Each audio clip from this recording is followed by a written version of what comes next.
My name is Melissa Kilgore. I'm 33 years old. At Thanksgiving dinner, my father raised his glass in front of 22 people and said, "To the dreamer who'll never amount to anything." Everyone clapped. Then he looked straight at me and added, "If you vanished today, Melissa, we'd probably celebrate." My mother nodded. My brother smirked. My sister stared at her plate. I didn't argue. I didn't move. I quietly finished my plate and said, "Interesting theory." They don't know what I've been secretly doing for them over the past 18 months. They didn't know about the deal that went public 3 weeks ago, but my grandfather did. He stood up, hands shaking, and said one sentence that turned my father's face white. What happened next didn't just change the dinner, it rewrote the family. Let me take you back. 14 years. Thanksgiving 2011. I was 19 years old, sitting at this same table, carving sweet potato casserole I'd spent 3 hours making. My father asked what I'd declared as my major at the University of Minnesota. "Creative writing," I said. The room went silent. My father set down his wineglass. "So, you want to be poor and miserable?" My mother looked at her plate, said nothing. My brother Nathan, already in his second year of pharmacy school, laughed. "At least I picked something practical." My father leaned back in his chair, smiled like he'd just proven a point. "Creative writing? That's not a degree, Melissa. That's a hobby you pay $50,000 to pretend is legitimate." I kept cutting the casserole. Nobody ate it. That night, my grandfather slipped me a book as I left, his old copy of The Grapes of Wrath. Inside the cover, he'd written in pencil, "Don't let them kill this." I didn't understand what he meant. Not yet. The years after graduation were a study in invisibility.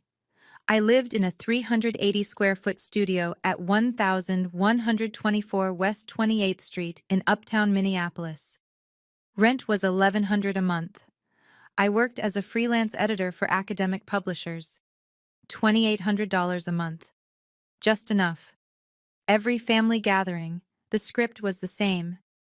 "Still editing other people's work?" my father would ask. "When will you write something that pays?" I'd explain I was working on a novel. He'd laugh. "How many years now? 5?" At my mother's 60th birthday in 2019, my Aunt Helen asked what I did for a living. My father cut in before I could answer. "She's between things." I wasn't between things. I was writing every morning from 4:30 to 7, in a studio apartment with a desk facing Lake of the Isles. I'd filled 23 Moleskine notebooks in 7 years, but to them, I was a question mark. A disappointment in a family that measured success in pharmacy licenses and teaching credentials and homeownership. Christmas 2023. Nathan's wife Emily asked if I had a 401k. When I said no, she laughed. Not mean, just pitying. My mother called me in March of 2024. 2 weeks after I'd received my first advance payment of $205,000. "It's not too late to go back to school, Mel," she said. "Maybe nursing, teaching, something stable." I said I'd think about it. I didn't tell her I'd just signed a $1.85 million book deal with Penguin Random House, because I knew exactly what would happen if I did. The Thanksgiving hierarchy was ironclad.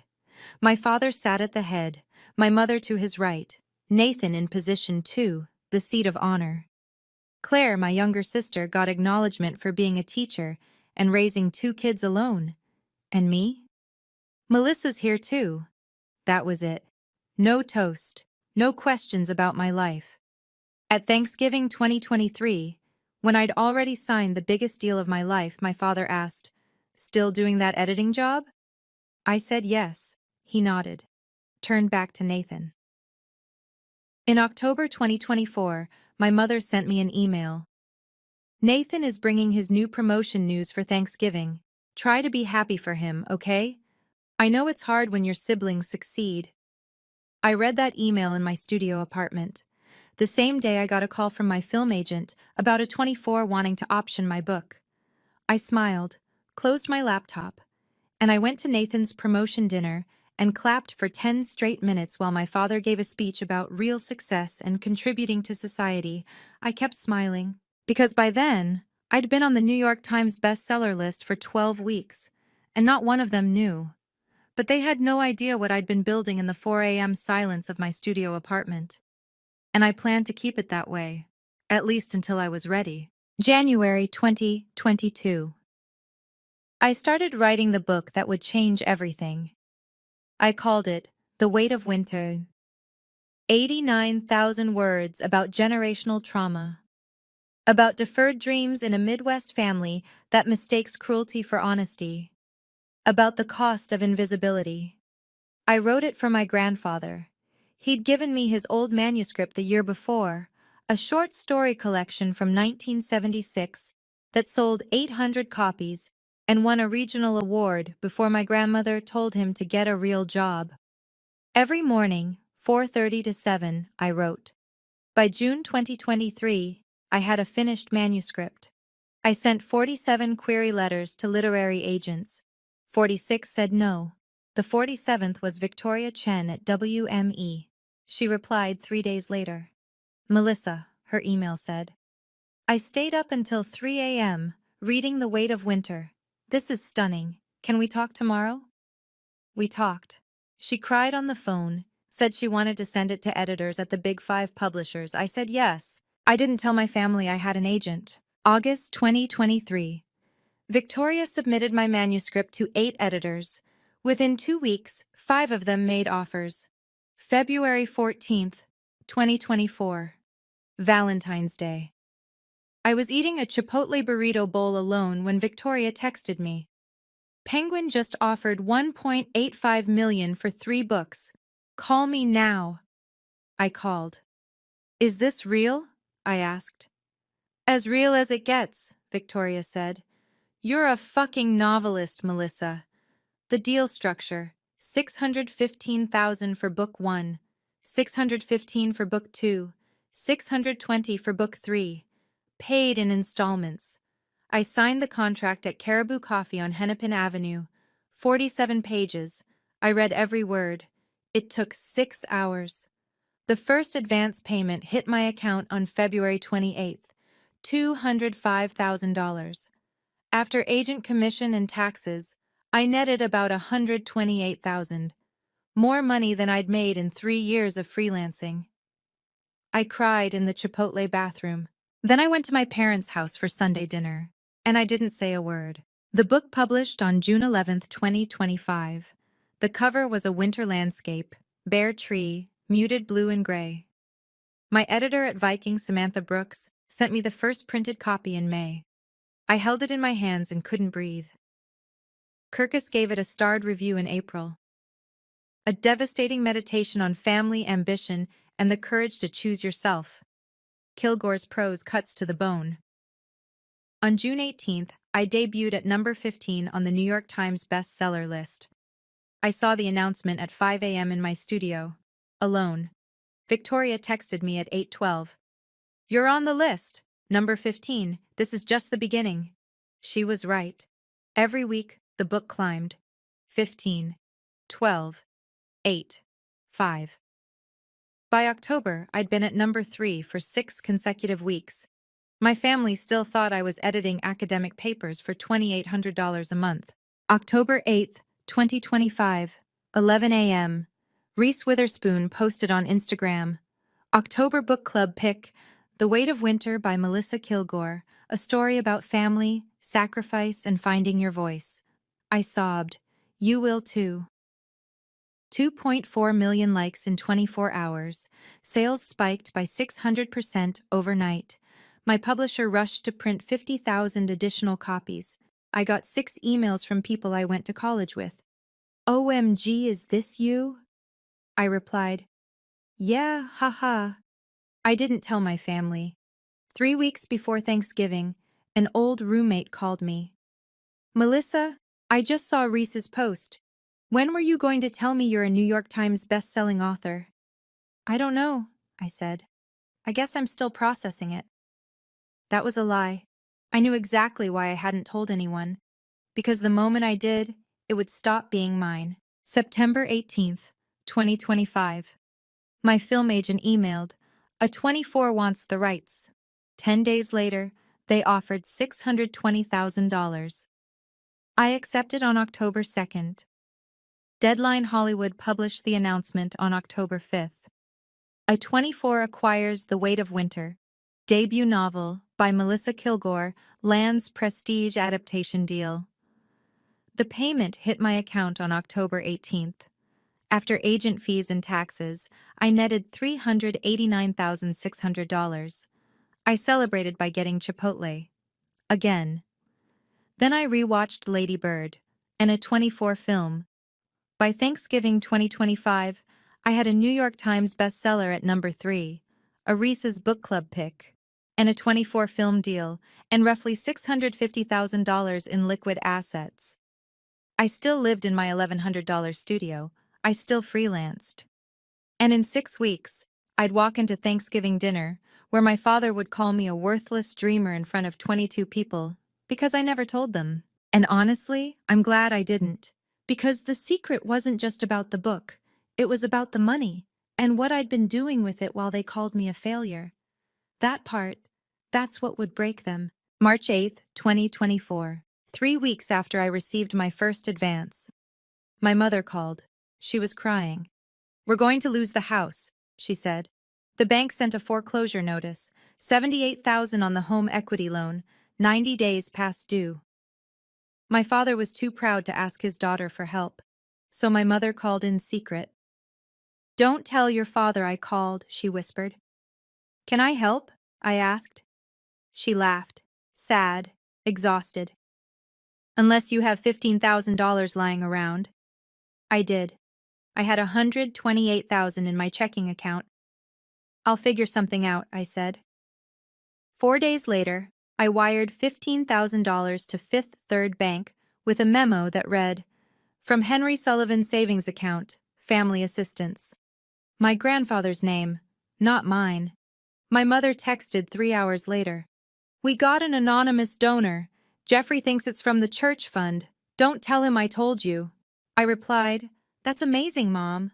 She never asked if it was me, because asking would mean seeing me as someone capable of having $15,000, and that didn't fit the story they'd written about me. Over the next 7 months, I paid off their entire home equity loan. $15,000 in March, $6,500 in April, $8,200 in May, $7,800 in June. I created a fake Gmail account, stmarksfund@gmail.com, sent them official-looking letters about their church blessing. They believed it without question. On October 15th, 2024, the loan was fully paid, $78,000. Gone. My parents threw a small dinner party to celebrate. 12 people. I brought a $12 bottle of wine from Target. My father stood at the head of the table and raised his glass. "I'm a proud man," he said, "but I'm not too proud to accept help from good Christians. This church saved our home. That's real charity, not handouts to lazy people." I sat in the corner, said nothing. My grandfather pulled me aside in the kitchen. "That was you, wasn't it?" he whispered. I didn't answer. He hugged me, hard. "You're better than all of them," he said. That's when I started crying. July 2024, 11 p.m. Nathan texted me. "Hey, can we talk?" He called 5 minutes later, voice shaking. "I'm embarrassed to ask Dad," he said. "But I still have $43,000 in student loans from pharmacy school, 6.8% interest. It's killing me. Can you lend me like 5,000? I didn't hesitate. "What if I just paid it off?" I said. Silence. "What?" "All of it," I said. 43,000. Consider it a gift." Nathan cried. "Melissa, I can't. I'll pay you back. I swear." "Just be kind, Nathan," I said. "That's all I ask." On July 18th, I wired $43,000 directly to Navient, his loan servicer. Nathan left me an 8-minute voicemail, sobbing, thanking me, saying I'd changed his life. 4 months later, at Thanksgiving, he would smirk while my father told me I was worthless. He never mentioned the 43,000. Not once. My sister Claire was different. She always said thank you. May 2024. Her car was totaled in an accident. Insurance covered 3,000. The body shop quoted 8,500. I paid it without asking. September 2024. Her 4-year-old son needed minor surgery. Out-of-pocket cost, $12,000. I covered it. February 2025. Her furnace died in the middle of a Minnesota winter. Replacement cost, $8,500. I transferred the money the same day. Total for Claire, $29,000. She thanked me every time, but she never asked where a freelance editor making $2,800 a month got that kind of money, because asking would mean acknowledging I might be more than they thought. An acknowledgement requires seeing someone. Claire was the only one who ever said thank you, but even she never asked. October 12th, 2025, 11:08 p.m. Nathan sent a Venmo request. 3,200, mortgage, will explain soon, I promise. I approved it at 10:01. I texted him. You okay? Yeah, just weird timing with work stuff, thank you. October 28th. Another request. $1,800. November 15th. 2,500. $7,500 in 5 weeks. I sent it all. I didn't ask questions, and Nathan didn't explain. 12 days before Thanksgiving, I sent him the last $2,500. 12 days before he'd laugh while my father called me worthless. I'd given them $157,500 in 20 months. I kept their house. I cleared Nathan's debt. I fixed Claire's life 3 times over. And not one of them knew. Because they never asked. Asking would mean seeing me as someone with value, and they couldn't afford to do that. Because then they'd have to admit they were wrong. Even as they called me worthless, I kept their lights on. And they never asked where the money came from, because asking would mean seeing me. Let me tell you about my brother, Nathan Kilgore, 35 years old, pharmacist, golden child. At Thanksgiving 2018, my father gave a 10-minute speech about Nathan's PharmD graduation. Standing ovation, Christmas 2019. Nathan's making $88,000 a year, my father announced to the entire extended family. Easter 2022. Nathan bought a townhouse in Edina. 3 bedrooms, 2.5 baths, granite countertops, $385,000. My father showed photos to everyone at the party. This is the American dream, folks, he said, looking at me, not chasing some fantasy. I was at that housewarming party. I brought a $14 bottle of wine. No one talked to me for more than 5 minutes. What my father didn't mention, Nathan's down payment included $40,000 from their retirement savings. And Nathan's stable career? It was already cracking. September 12th, 2025. 2:30 p.m. Nathan was working at Walgreens in Edina. A 71-year-old diabetic patient came to pick up his prescription for metformin. Prescribed dose, 500 milligrams twice daily. Nathan dispensed 1,000 milligrams twice daily. Double the dose. The patient went into severe hypoglycemia the next day. He was hospitalized for 4 days at Fairview Southdale. Stable. No permanent damage. But the family filed a complaint. September 15th, Nathan was terminated. The Minnesota Board of Pharmacy suspended his license pending investigation. Nathan went home that night and told his wife Emily the truth. Then he made her swear not to tell anyone, especially not his father. The next day, Nathan called my parents. Good news, he said, voice bright, practiced. I got offered a consulting position with a pharmacy benefits manager. Fully remote, better hours, similar pay. My father was thrilled. That's wonderful. Remote work is the future, my mother cried happy tears. Nathan hung up and sat in his car in the driveway for 20 minutes. Then he opened Indeed and started applying for jobs. Over the next 2 months, he applied to 14 pharmacy positions. 8 rejected him outright. Background checks showed his suspended license. Two gave him interviews, both passed, zero offers. Every weekday from 8 a.m. to 5 p.m., Nathan drove to the Starbucks at Galleria Edina. He bought $12 worth of coffee, sat at a corner table, applied for jobs, attended virtual interviews that led nowhere. At 5:15, he drove home. Every Sunday, he attended family dinner at my parents' house, smiled, talked about his consulting projects with scripts he'd rehearsed with Emily. My father beamed with pride. Nathan's ahead of the curve. Nathan's savings when he was fired, $18,000. His monthly burn rate with mortgage and expenses, $6,500. Timeline before he'd be broke, mid-December. So Nathan came to me, the sister my father called worthless, the one who'd never amount to anything. He asked for $3,200, then $1,800, then $2,500, and I gave it to him, every time. No questions asked. November 26th, the day before Thanksgiving. Nathan got his 14th rejection email. He sat in his Audi Q5 in the Starbucks parking lot and cried for 20 minutes. Then he drove to our parents' house to help prep for tomorrow's dinner, where my father would toast to the family's success story. But I knew the truth he was hiding. I knew about the termination letter, the suspended license, the 14 rejections, the $7,500 he'd borrowed from me in 6 weeks. And I knew that in 12 days, when everything came out, Nathan's golden throne would shatter. I just didn't know I'd be the one holding the hammer. November 27th, 2025, Thanksgiving.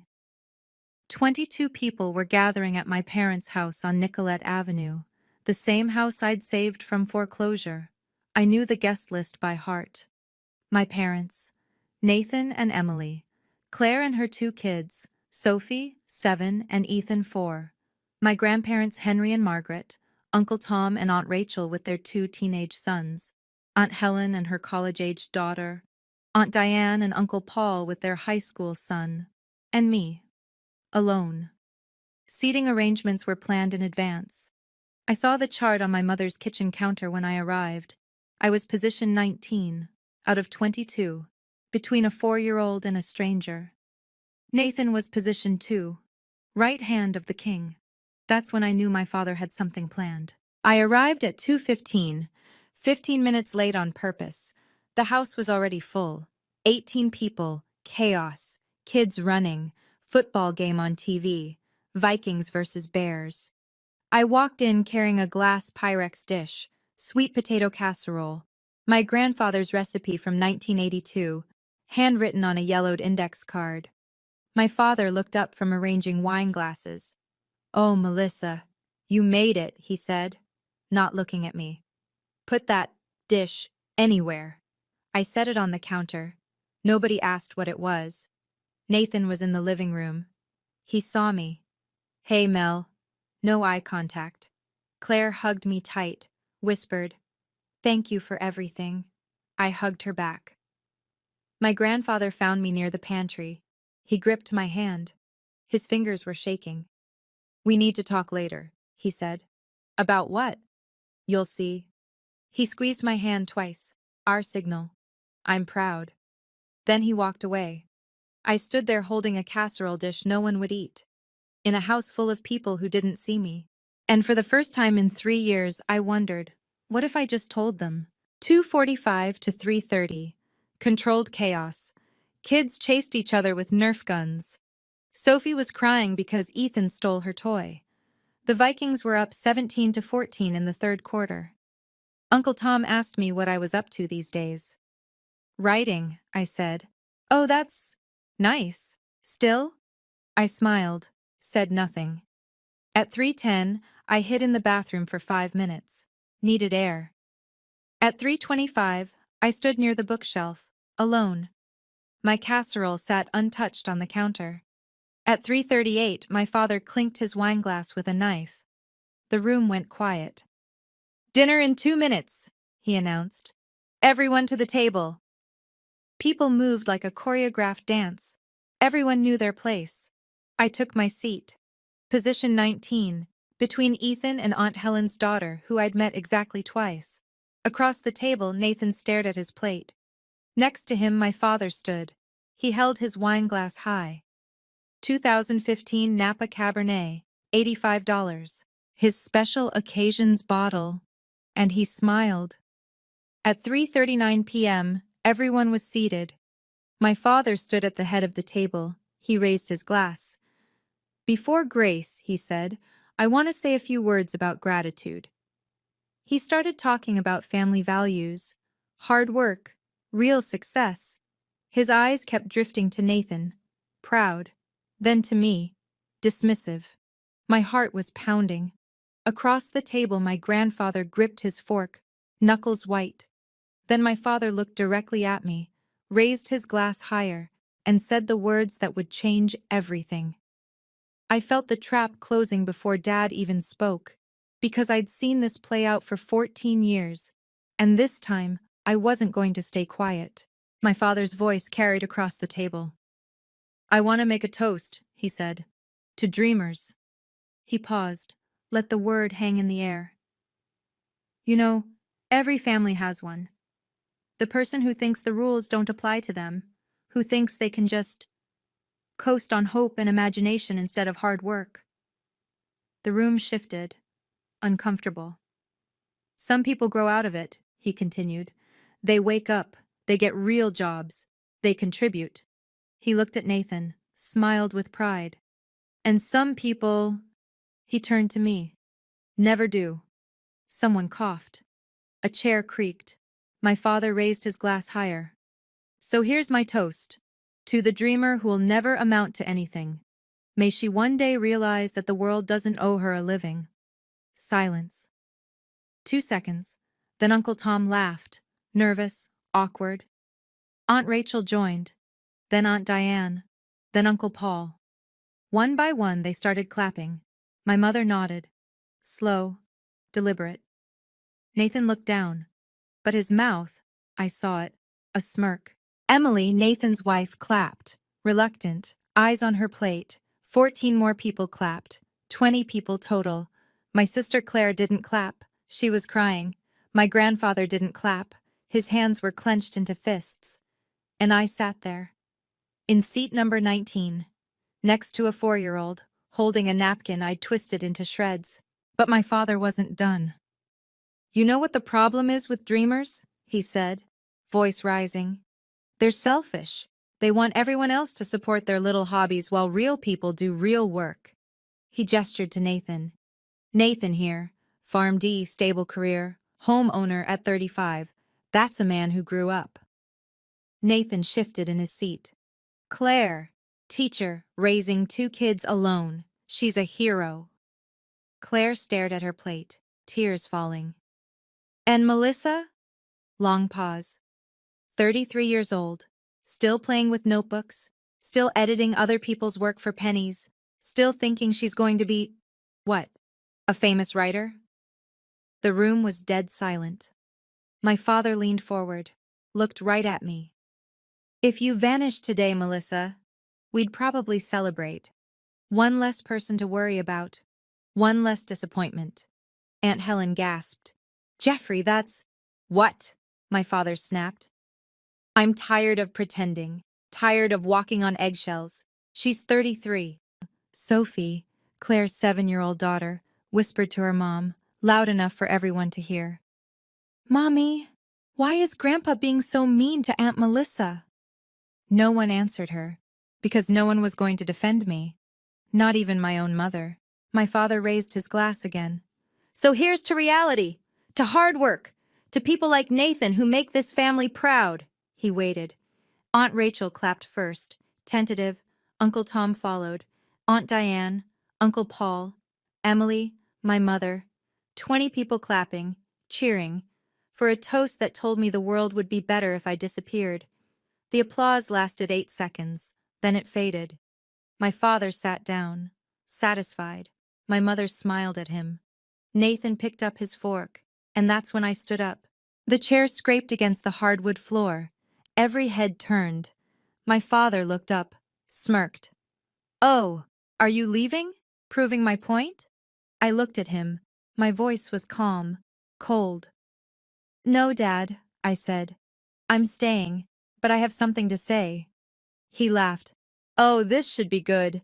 Let me guess. Another dream you're chasing? I smiled. Actually, yes. His smirk widened.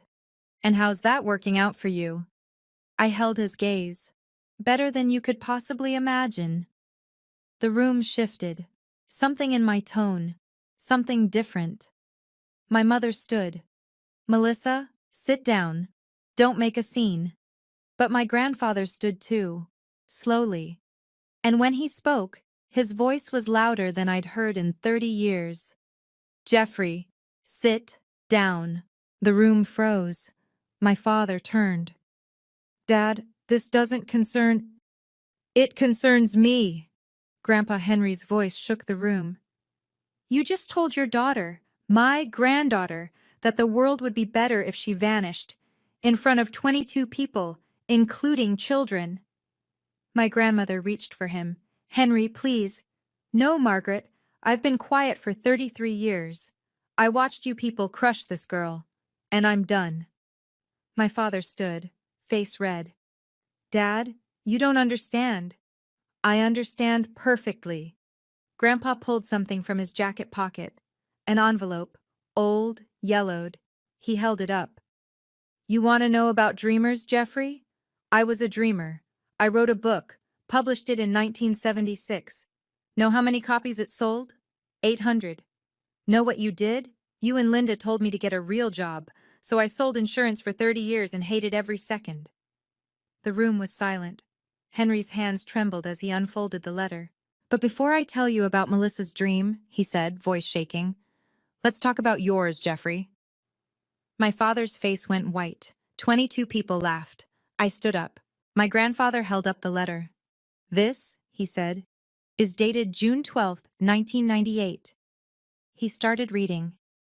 Dear Dad, I need your help. I want to start my own accounting practice, but the banks won't give me a loan. I need $15,000 to rent office space and get started. I know you have savings from selling insurance. I promise I'll pay you back within 2 years. This is my dream, Dad. Please don't let me down. Your son, Jeffrey. My grandfather lowered the letter. I gave you the money, Jeffrey. June 15th, 1998. Check number 4721. $15,000. Your dream. My father's mouth opened, closed. No words came out. Your accounting practice? Grandpa continued. It closed in 8 months. You never paid me back, not $1. Uncle Tom leaned forward. Is that true, Jeffrey? My father couldn't speak. Henry looked around the table. You borrowed $15,000 to chase your dream. It failed. And did I call you worthless? Did I tell you to vanish? Silence. No, I said, try again, son. You'll figure it out. And you did. You got a job at a firm. You rebuilt. Because that's what you do when someone fails. You support them. He turned to my father. But you didn't support Melissa. You crushed her. For 14 years. My grandfather's voice cracked. I was a writer, he said. Did any of you know that? A few people shook their heads. Midwest Requiem. Short stories. Published 1976. Library of Congress has a copy. Won a small regional award. I was proud. My grandmother spoke up, defensive. Henry, that didn't pay the bills. Because you told me it was foolish. His voice rose. You told me to be practical, so I quit. I sold insurance, and every single day for 30 years, I wondered what I could have written if I'd kept going. He turned to me. His eyes were wet. When Melissa told me she wanted to write, I saw myself, and I thought, maybe I can help her not make my mistake. Maybe she can be brave enough to keep going. He walked closer to my end of the table. You sent me your manuscript in 2023, he said. The Weight of Winter. I read it in one night. I cried, Melissa, because you wrote the book I never had the courage to write, about family, about dreams we bury to make other people comfortable, about the cost of invisibility. Tears ran down my face. I'm sorry I didn't defend you sooner, he said. I'm sorry I let them make you feel small. But I'm not staying quiet anymore. My mother interrupted, voice sharp. This is ridiculous. Melissa hasn't published anything. She edits for $2,000 a month. My grandfather smiled. Actually, Linda, she has. He pulled out his phone. An iPhone 13 I'd bought him last Christmas. He opened Amazon, turned the screen to face the table. Melissa published a novel, June 11th, 2025. The Weight of Winter, Penguin Random House. People leaned forward, squinting. It's been on the New York Times bestseller list for 18 weeks. The room erupted, multiple people talking at once. Nathan stood. What? That's not… Melissa, is that true? I looked at him. Yes. My mother's face went pale. Why didn't you tell us? I looked at her. Let the question hang. Then I answered. Would you have believed me? She didn't respond. My grandfather scrolled on his phone. Current rank, he read. Number 3 on the New York Times bestseller list. Reese's Book Club pick for October 2025. Film rights acquired by A24 Pictures. He looked up. That's the real A24, the studio that made Everything Everywhere all at once. Aunt Rachel grabbed his phone. Let me see that. Oh my God. That's Melissa's name. Uncle Tom stood, walked around the table, looked at the screen. How much money? My father finally spoke, voice tight. This is fake. She probably made a website or… I reached into my purse, pulled out my phone, unlocked it. Want to see the contract, Dad? I opened my email app, scrolled, found the message from Samantha Brooks, my editor at Penguin Random House. Subject line, offer, The Weight of Winter. 3-book deal. Date, February 14th, 2024. 2:51 p.m. I passed my phone to Claire. She read it. Her hands started shaking. Mel, is this is real? Nathan walked over, looked over Claire's shoulder, his face drained of color. Wait, 1.85 million? I looked at him. Yes, Nathan, 1.85 million. Before agent fees and taxes, I netted about 400,000 from the advance so far. Nathan stared at me. So when I asked you for money in October, you… I had it, I said. I've always had it. My father's face went from white to red. If you had money, why didn't you help your family? My grandfather laughed. Actually laughed. Oh, Jeffrey, you want to talk about Melissa helping the family? Let's talk about that. He turned to my parents. March 2024, you were 3 months behind on your home equity loan. Foreclosure notice. Who do you think paid that off? My mother blinked. The church fund. There was no church fund. That was Melissa. Gasps around the table. Grandpa continued. Nathan's $43,000 in student loans. Melissa. Claire's car repair, her son's surgery, her furnace. Melissa. All of it. He turned to Nathan. And those 3 emergency requests you sent in October and November? 3,200, 1,800, 2,500? Melissa paid those too, no questions asked. Nathan's face crumpled. Melissa, I didn't know. I know you didn't, I said, voice steady. I never told you where the money came from. Because I knew if I did, you'd tell Dad, and Dad would find a way to make it about how I should be helping, like it was my obligation. Grandpa looked around the table. She paid $157,500 to this family in 20 months, while working as a freelance editor for pennies, while you called her a failure, while you told her she'd never amount to anything. Nathan was shaking.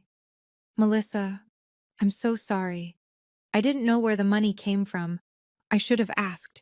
I should have defended you. I'm a coward. His wife Emily stood. Her voice was cold. We're leaving. Now. Nathan looked at her. Emily, please. She turned to the table. My husband has been unemployed for 2 months.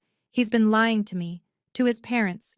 He borrowed $7,500 from his sister, who he just watched get humiliated, and he said, nothing. She looked at me. I'm sorry. I didn't know. And thank you for helping us. We'll pay you back. Every cent. Then she reached into Nathan's jacket hanging on his chair, pulled out a folded piece of paper, official letterhead. Because I found this in your jacket pocket 2 days ago. Emily unfolded the letter, started reading aloud. Due to the serious nature of the dispensing error on September 12, 2025, and subsequent patient harm requiring hospitalization, your employment with Walgreens is terminated effective immediately. Your pharmacy license has been reported to the Minnesota Board of Pharmacy for investigation. She looked at Nathan. You've been lying to me for 2 months, lying to your parents, pretending to go to work. Where have you been, Nathan?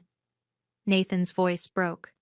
Starbucks, the one at Galleria, every day, 8 to 5, applying for jobs. I've been rejected 14 times. My license is suspended. My father stood, face purple with rage. Nathan, you lost your license? Nathan nodded, tears streaming down his face. And you had Melissa, your failure sister, pay your bills? That's when Grandpa stood again. No, Jeffrey, Melissa isn't the failure here.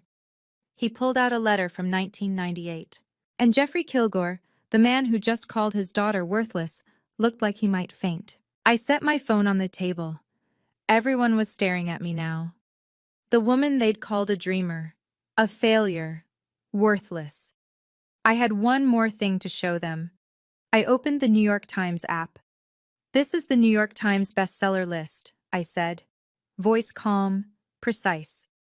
Updated every Wednesday. This is from November 20th, 1 week ago. I scrolled to the literary fiction category. Row 3, The Weight of Winter, by Melissa Kilgore. 18 weeks on the list.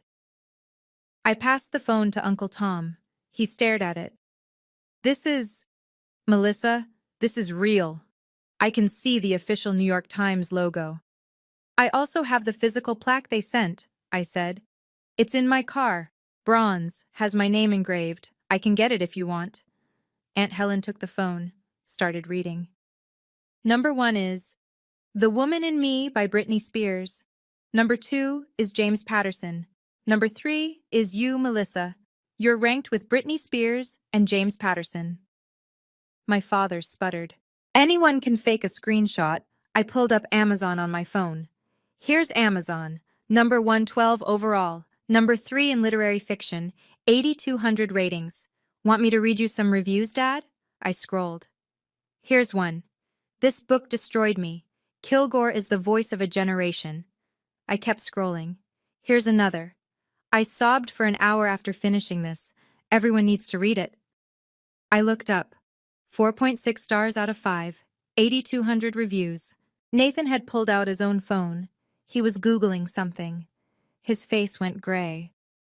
I Googled you, Mel. Reese Witherspoon posted about your book 3 weeks ago. He showed his phone to the table. Reese's Instagram. 2.4 million likes. She said, this book wrecked me. She has 30 million followers. Claire grabbed Nathan's phone. Oh my God, there are TikToks. So many TikToks. Hashtag The Weight of Winter has 47 million views. I nodded. Reese announced it October 8th. Sales went up 600% overnight. My publisher had to print 50,000 additional copies. Aunt Rachel gasped. Melissa, you're famous. I shook my head. I'm not famous. I'm a working writer with a successful book. There's a difference. My father slammed his hand on the table. If you had this kind of success, why hide it from your family? I looked at him. Really looked at him. Because every time I've ever accomplished something, you've found a way to diminish it. So I stopped sharing. And I started giving. I opened my banking app. Let me show you what I mean. I scrolled to my transaction history. March 12th, 2024. Wire transfer to Fifth Third Bank. $15,000. Memo. Home equity payment. I showed the screen to the table. That was the first payment on your foreclosure. Want to see the rest? I scrolled. Showed a list of 15 transactions. March 12th, 15,000. April 3rd, 6,500. May 1st, 8,200. June 15th, 7,800. I kept reading. Every date, every amount. My mother was crying. Melissa, that church fund? That was you? There was no church fund, Mom. I created a fake email account, sent you an official-looking letter, because I knew if you found out it was me, the failure, you wouldn't accept it. My father opened his mouth. That's fraud. It's a gift, Dad. $78,000 to save your house. You're welcome. Nathan stood up. Melissa, my student loans. Did you? Was that you? I looked at him. What do you think, Nathan? His voice was barely a whisper. You paid it. You paid all of it. I wired $43,000 to Navient on July 18th, 2024. You called me crying. You said you'd never forget. You promised you'd pay me back. I paused. And then 4 months later, you smirked while Dad told me I'm worthless. Nathan's tears started falling. Melissa, I didn't know you were... I thought you were just being kind with money you'd saved, or... You didn't ask, Nathan. Just like you didn't ask where the 3,200 came from in October, or the 1,800, or the 2,500. You just took it, because that's what you do. You take and I give, and nobody sees me. Emily, Nathan's wife, turned to him, voice sharp as glass. Nathan, you borrowed money from Melissa in October? I was going to tell you. When? When were you going to tell me you lost your job? The room went silent. My father stared at Nathan. Nathan, what is she talking about? Nathan looked at his wife, at his father, at me. He couldn't speak. So Emily spoke for him. She stood, voice shaking with anger. In September, Nathan came home and told me he got a consulting position. Remote work, better hours. I believed him. She turned to Nathan. But that's not true, is it? She reached into his jacket, pulled out the folded termination letter again, held it up. Because I found this in your jacket pocket 2 days ago. She read it again, slower this time. Due to the serious nature of the dispensing error on September 12, 2025, and subsequent patient harm requiring hospitalization, your employment with Walgreens is terminated effective immediately. Your pharmacy license has been reported to the Minnesota Board of Pharmacy for investigation. She looked at Nathan. You've been lying to me for 2 months, lying to your parents, pretending to go to work. Where have you been, Nathan?